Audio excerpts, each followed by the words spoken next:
Today we will understand Unit 4 of Public Administration in India, which is named Technology and Public Administration in India. So now let us discuss about this chapter. Now firstly see about Introduction. The ultimate objective of democracy as a system of governance is to provide basic amenities for the welfare of the citizens and their quality of life. Governance plays an important role in taking the benefits of welfare schemes to the people. Governance is run by the government, of which the legislature, executive, and judiciary are the heads. Governance always formulates and applies new policies for public welfare, where initially the role of government and governance was limited, whereas today, in the era of globalization and liberalization, the role of increasing information and communication technology has made governance accessible. Today, the benefits of government-run schemes are reaching the general public through information and communication technology in a timely and transparent manner. Today, along with the government, the role of the market and civil society has also become important. Today, the concept of good governance is being disseminated globally, an important component of which is e-governance, i.e., electronic governance based on information technology. Let's talk about concept of good governance. Good governance refers to the process of good governance when markets, civil society, local governments, voluntary organizations, community organizations, interest groups, the media, etc. play a role in government as well as public policy making, implementation, and evaluation. In other words, the network of relationships between the state market and civil society is called good governance. Good governance is an interactive process where the government wants to impose its will, but its approval depends on the consensus of the other two actions. In this situation, one institution is dependent on another institution, which scholars have called the power dependency relationship. Thus, good governance is a more inclusive, citizen-oriented, people-friendly, sensitive, and democratic concept. You can also this image which is given below. Now we will understand about good governance in India. The concept of good governance as practiced by Ram Rajya in India dates back to antiquity. Kautilya tried to highlight the signs of good governance through Arthashastra. In this context, he said that Prajaskhu eskhun ragya prajanan tu hitehitam, nat mehe prayan hitan ragya prajanan tu prayan hitam, which means that the happiness of the people should be called the happiness of the king, and he should look after his own interests in the interests of the people. And ideas like Sarve Bhavantu Sukhin, Vasudhaiva Kutumbakam, and Astoma Sadgamas appear in Vedic literature about good governance. In the 75 years of constitutional history after independence, efforts were made in all three fields, social, economic, and political, to give practicality to the concept of good governance. The characteristics of good governance in the Indian Constitution and government can be seen as follows. Here you also see the image. So now we understand about e-governance, a component of good governance. E-governance is the use of information and communication technology in government operations and functions to transform government into smart governance. The advent of information and communication technology has provided its users with faster and better means of communication, whether ordinary individuals, groups, businesses, employees, or themselves at the level of government. Also important means of gathering, processing, data retrieval, and the exchange of information. Government functions and processes have been rebuilt through e-governance, and the computerization of government functions has made the government more capable of managing public resources. Thus, e-governance seeks to make governance more comprehensive, by applying information and communication technology (ICT). According to the World Bank, e-governance refers to the use of information technology (WAN), the Internet, mobile devices, and computers in governance by government agencies. Having the ability to change relations with citizens, businesses, and other organs of government, these technologies can accomplish various goals. Better delivery of government services to citizens, interaction with business and industry, empowering citizens through access to information, and more efficient government information management. Let's talk about dimensions of e-governance. 1. G2G, government to government. It is used to exchange information, data, public documents, reports, orders, instructions, etc. between government organizations. Its primary objective is to increase the capacity, performance, and productivity of the government, execute projects efficiently at low time, energy cost, and strengthen internal administration. For example, the Smart Government Project is a secretariat project of Andhra Pradesh taken up by the Government of Andhra Pradesh, where all ministries and departments have been computerized. Though G2C, government to consumer, there is interaction between the government and the citizens so that the citizens can receive competent service in public services. While G2C expands the availability and accessibility of public services, it also improves the quality of services. It gives citizens the option to choose when to interact with the government, 24 ek saath ek 365, and where to interact with the government. How to interact with the government in a government office, service center, cyber cafe, or from home or the workplace, through internet, fax, email, video, mobile, or online. 3. G2B, government to business. It involves the use of e-governance tools to develop business boundaries with the government. In this way, the government integrates its activities with those of the business world, such as online trading and extracting online tenders. 4. G2C, government to employee. In this, the government interacts with its employees on a regular basis, just like the largest employer and any other organization, which is a two-way process. By using G2E, the government can ensure the level of satisfaction among employees, their performance, skill development, and their effective role in governance. Now understand about a model of e-governance. Broadcasting model. This section is about the promotion and dissemination of information related to governance. Based on dissemination, which transmit information through ICT to a much wider public domain, its main objective is to provide correct and relevant information to the citizens, make them informed citizens, so that they can better understand the rules and procedures of governance and form their own opinions about them. Critical flow model. This model is based on the targeted one. The model bridges distances using ICT and aims to provide information to utility groups at the right time through easy and accessible means. Comparative analysis model. This model is of utmost importance to developing countries and is used for the empowerment of the people. E-advocacy models. This model builds the momentum of real-world interaction by connecting the opinions and problems posed by the advocacy communities. Policy action helps impact diversity in society. Interactive service model. It opens the way for direct individual participation in governance and makes the public decision-making process more realistic and transparent through ICT.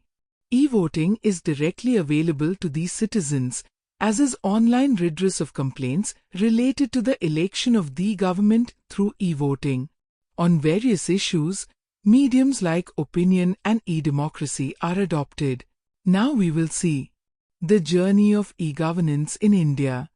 The introduction of e-governance in India is believed to have occurred in 1970. Initially, information and communication technology were used to manage data related to planning, economic surveillance and defense, as well as censuses, elections, tax administration, etc., where most of the tasks were related to a single application. In the Ek 970S and Ek 980S, it was also used in the statewide region. With the creation of a statewide area network, all districts and local areas were connected to the communication technology network. Since the early Ek 990S, national and state governments have begun to adopt the system, with most governments and states adopting the communication technology system. Computerization. In this phase, the availability of PCs, personal computers, is made available in government offices, and government offices are equipped with the necessary material related to them. It involves the use of computers, digitization or computerization of government documents, files, data, and information, with an emphasis on public information management. Networking. In this phase, government organizations are connected and information and data are exchanged between them so that horizontal and vertical communication is intensified. National Informatics Center network is effective for this in India. Online presence. In this case, web pages and websites are created by government departments and organizations, and their public presence is made through internet connectivity. Online interaction.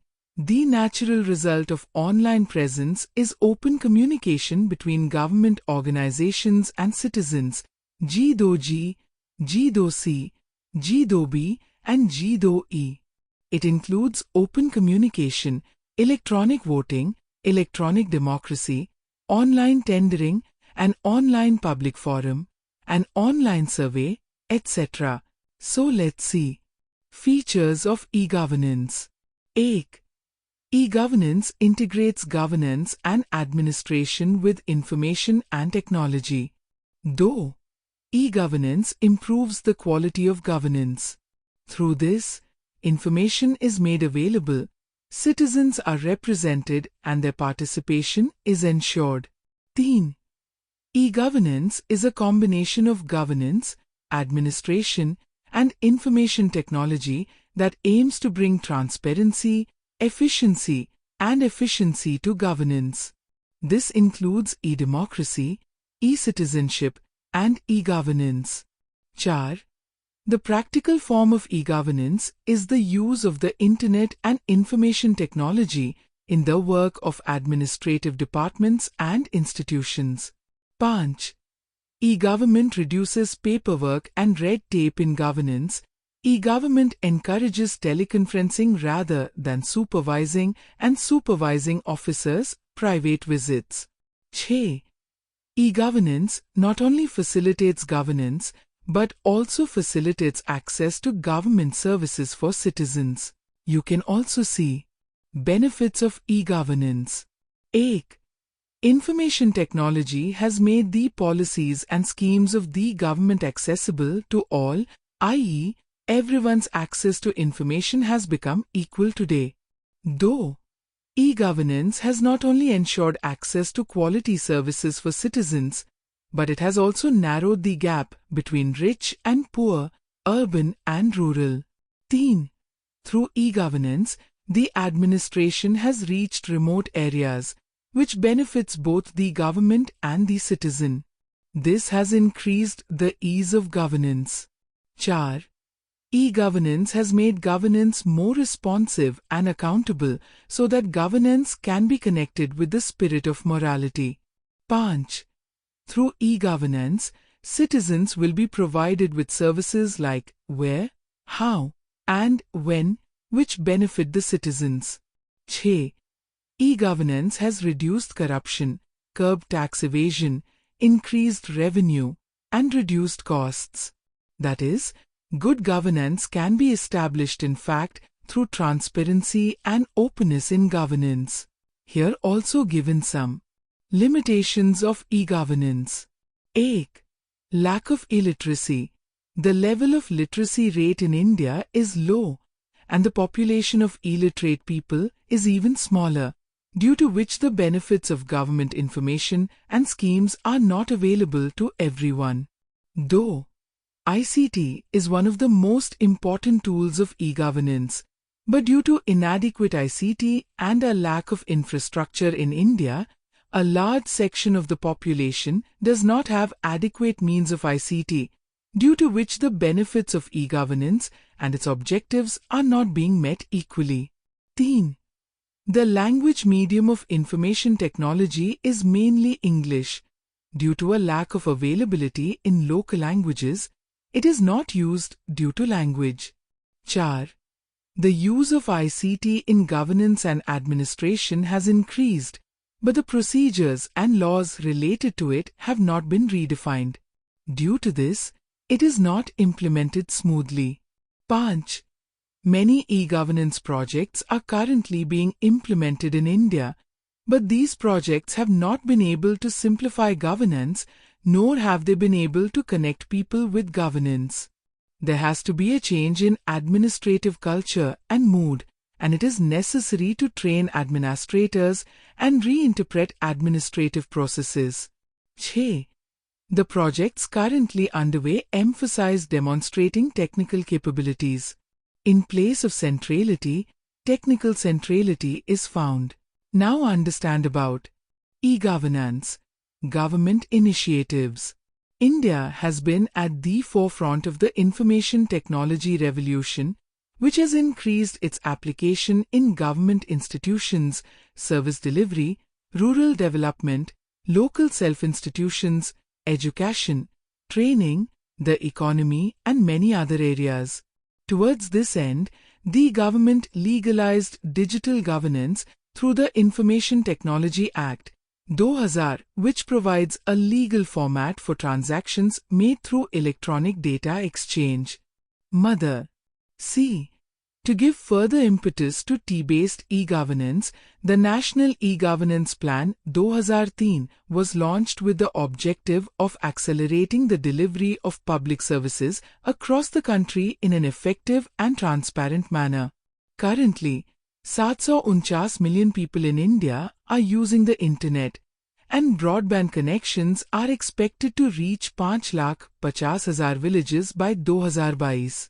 Achievements. Main achievements of India government are following. The Information Technology Act 2000 legalizes the electronic exchange of information between the government and various agencies. The National E-Governance Plan 2003, envisaged by the Department of Information and Technology, aims to improve speed, transparency among citizens who seek such information. The right to information and active social law entered the history of Indian democracy in 2005, forcing public institutions to provide information to citizens who request it.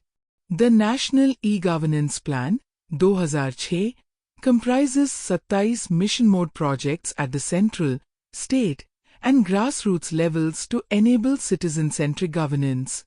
Within NEGP, mission mode means projects clearly define objectives, scope, implementation, and timelines, as well as measurable outcomes and service levels. Let's talk about e-governance, government initiatives. 1. Computerized Rural Information System Project. Under this scheme, the Government of India has to make the Rural Development Agency in each district aware of such facilities, so that it can monitor the implementation of poverty alleviation programs under all district computer-based information systems. Though eChaupal. Under eChaupal, rural farmers in India have access to marketing their agricultural products through technological tools. Under this, arrangements have been made to solve the problems of farmers connected to the village level through ITC Limited in India. 3. Tata Kisan Kondra. In order to help the farmers of these states of Uttar Pradesh, Punjab, and Haryana, Tata Chemical Limited has launched a project under which information related to farmers on issues such as groundwater problems, soil problems, and weather-related problems is made available through the Geographic Information System. 4. Lokmitra. The project was launched by the National Informatics Centre in Himachal Pradesh, making it easier for all remote areas to access the internet so that their problems can be overcome. 5. Gyandut. The presence of disadvantaged TR1B in Madhya Pradesh has been made possible through technologically innovative and permanent information quizzes with community ownership in rural areas. 6. Drishti.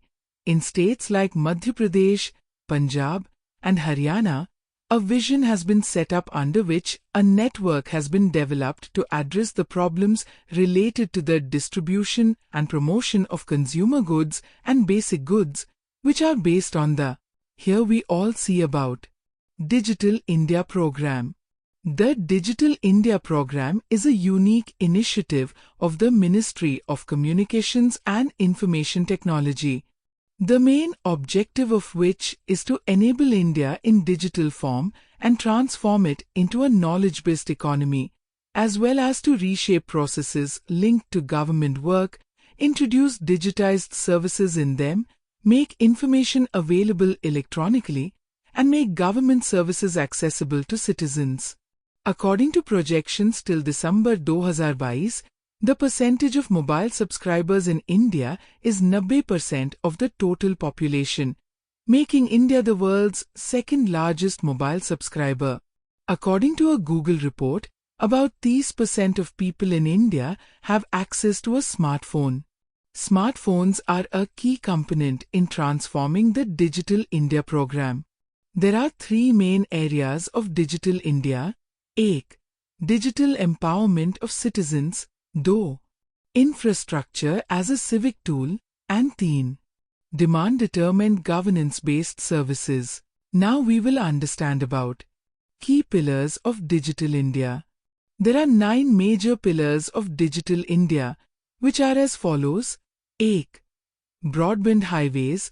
Broadband highways will enable broadband for all rural and urban areas of the national information infrastructure and its integration. 2. Access to mobile. The main objective of the second pillar is to create infrastructure for universal mobile connectivity. 3. Public Internet. The third pillar emphasizes increasing the number of Internet users. 4. Improving the government system with the help of e-governance technology. The fourth pillar is e-governance. The purpose of this column is the most detailed. 5. Electronic delivery of e-Kranti services. The fifth pillar is associated with e-Kranti, which deals with electronic delivery of services. It has 2 parts, e-education and e-health. 6. Information to all. The sixth pillar is for citizens to update all government information. However, the portal has already been launched for this purpose. 7. Zero imports in electronics manufacturing. The seventh pillar is related to electronics manufacturing. Its main objective is to reduce the import of electronic goods to zero by 2020. Now let's end our chapter with this. Conclusion. The objective of democratic governance can be achieved only when there is good governance in the present era of globalization, and the establishment of good governance is possible only when e-governance is promoted in the technological age. On the basis of the steps taken by the Government of India in this direction, can it be said that today India is promoting the use of technology not only between various institutions of government, but also e-governance between the government and the public and in the market? So today citizens are getting the benefits of the right facilities and schemes from time to time. However, in addition to a lack of infrastructure, a lack of illiteracy is proving to be a barrier in this regard. Therefore, it can be said that today e-governance is being used extensively in India, and the government is also trying to implement it fully. Thank you.